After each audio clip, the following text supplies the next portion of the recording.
Good morning, everyone. Good morning in my channel and myself Bhatnagar.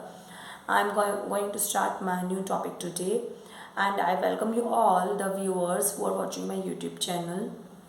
So now I am starting my topic. The topic name is history taking, and history taking में सबसे पहले important होता है कि जब आपके पास patient आता है आपके हॉस्पिटल में, आपके क्लिनिक में, तो आप उसको कंफर्टेबली पहले तो उसकी प्रॉपर सीट दें बैठने के लिए कहीं। उसके बाद उससे आई टू आई कांटेक्ट में बात कीजिए, पॉजिटिव थिंकिंग रखने के लिए कहिए और उससे कहिए अपनी प्रॉब्लम नरेट करें ओन वर्ड्स में। अब आपकी बात आती है स्टेप आप कैसे कैसे इसकी हिस्ट्री लेंगे। सबसे पहले आप उससे जनरल इन्फॉर्मेशन हासिल करने की कोशिश करेंगे, उसका नाम, एज, सेक्स, मैरिटल स्टेटस, और साथ ही साथ आप उस एड्रेस एंड उसके घर का एड्रेस, उसका मोबाइल नंबर, ये जानकारी हासिल करेंगे। उसके बाद आप आगे बढ़ेंगे, उनसे जो है उसकी क्लिनिकल फीचर्स के बारे में, क्लिनिकल सिम्टम्स के बारे में आप पूछने की कोशिश करें। क्लिनिकल क्या क्या फीचर, क्या क्या सिम्टम्स होंगे बीमारी के, या क्या क्या उसकी ये चीज़ आप हासिल करने की कोशिश करेंगे। इसमें आप सबसे पहले उससे पूछेंगे कि भाई आपको ये जो बीमारी है ये इसका ऑनसेट कब हुआ है, कितने टाइम से हो रही है, आपको ये ड्यूरेशन कितना टाइम है इस बीमारी के, जो भी आपको सिम्टम्स आए हैं वो कितने, तीन चीज़ आप पूछेंगे। तीन चीज़ पे आप फोकस करेंगे पेशेंट से, किस समय से ऑनसेट हुआ है इसका, कितने समय से, और ड्यूरेशन क्या है इसका, और किसकी प्रोग्रेस कितनी हुई है। कि भाई आपको ये बीमारी के सिम्टम्स लगने शुरू हुए तो किस दिन से लगने शुरू हुए, इनके सिम्टम्स क्या हैं, और इसका ऑनसेट क्या है, इसका जो है ऑनसेट क्या है, इसके ड्यूरेशन क्या है, टाइम पीरियड क्या है इसका, कितने टाइम ड्यूरेशन से आपके साथ है और कितनी बढ़ चुकी है। और साथ ही साथ आप ये भी पूछेंगे कि आप इस बीमारी के लिए कोई और ट्रीटमेंट पहले ले रहे थे या कोई और मेडिकेशन आपकी चलती है, कोई दवाई चलती है इस बीमारी के लिए, या फिर आपको ये बीमारी के सिम्टम्स से पहले जब ऑब्ज़र्व हुए हैं तो कब हुए हैं, और क्या इससे भयावह थे या इससे हल्के थे सिम्टम्स, पहले दर्द कम होता था अब दर्द ज़्यादा होता है, बीमारी प्रोग्रेस कर गई है। तो ये सब चीज़ जानकारी आप हासिल करेंगे। उसके बाद आप पेशेंट से उसकी मेडिकल हिस्ट्री के बारे में जानकारी हासिल करेंगे कि आपको कोई कार्डियोवास्कुलर डिजीज़ प्रॉब्लम तो नहीं है, यानी कि कोई कार्डियक अरेस्ट की समस्या की तो नहीं है। साथ ही साथ आप ये पूछेंगे कि आपको कोई रेस्पिरेटरी डिस्ट्रेस तो नहीं है, यानी कि COPD की प्रॉब्लम तो नहीं है, कोई न्यूरोलॉजिकल डिसऑर्डर तो नहीं है। देखिए न्यूरोलॉजिकल डिसऑर्डर में आप एपिलेप्सी के बारे में चर्चा करेंगे पेशेंट से, कि आपको फिट्स तो नहीं पड़ते हैं और कभी आप अनकॉन्शियस तो नहीं हो जाते हो। फिर आप बात करेंगे पैरापैल्जिया, हेमपैल्जिया, न्यूरोलॉजिक डिसऑर्डर्स में आप कंफर्म करेंगे। फिर आप एंडोक्राइनल डिसऑर्डर्स के बारे में चर्चा करेंगे कि आपके कोई एंडोक्राइन ग्लैंड से रिलेटेड कोई डिसऑर्डर तो नहीं है, इसके कोई थायराइड ग्लैंड डिसऑर्डर तो नहीं है, डायबिटीज़ तो नहीं है।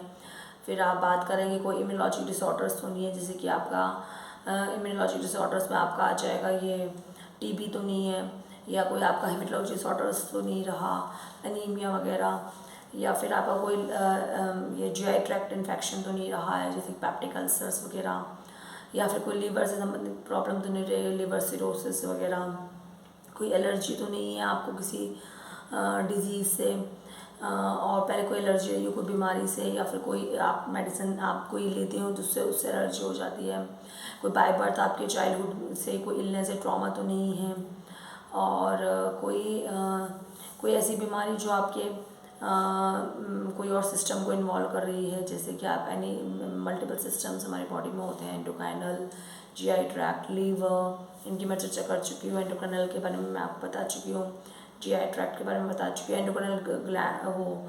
साथ ही साथ हम आपका कोई किडनी से रिलेटेड कोई नेफ्रोटिक डिजीज़ प्रॉब्लम तो नहीं है, डिसऑर्डर तो नहीं है, ग्लोमेरुलोनेफ्राइटिस तो नहीं है पेशेंट को, पेशेंट एनासिड्स पे तो नहीं है, non steroidal anti inflammatory drugs, और कोई पेशेंट को भी कोई रोमेटिक फीवर तो नहीं रहा, या कोई ऐसा फीवर रहा हो जो बहुत टाइम तक रहा हो, कोरोना का इन्फेक्शन तो नहीं है, कोई वायरल इन्फेक्शन तो नहीं है, इम्यूनोलॉजिक डिसऑर्डर्स में वायरल हेपेटाइटिस आता है वो तो नहीं रहा है। तो इन सब की आप डिटेल जानकारी, या फिर कोई कभी कोई ऐसी डिजीज़ रही हो जो बहुत टाइम तक रही हो, उसके लिए आपने लंबी मेडिकेशन ली हो, उस चीज़ की आप जानकारी हासिल करेंगे। फिर लास्टली आप पेशेंट से पूछेंगे personal and family history. Personal history में आप पूछेंगे आपको टोबैको च्यूइंग की हैबिट तो नहीं है, गुटखा च्यूइंग की हैबिट तो नहीं है। फैमिली हिस्ट्री में आप पूछेंगे कि आपके फैमिली में तो ये डिजीज़ किसी आपके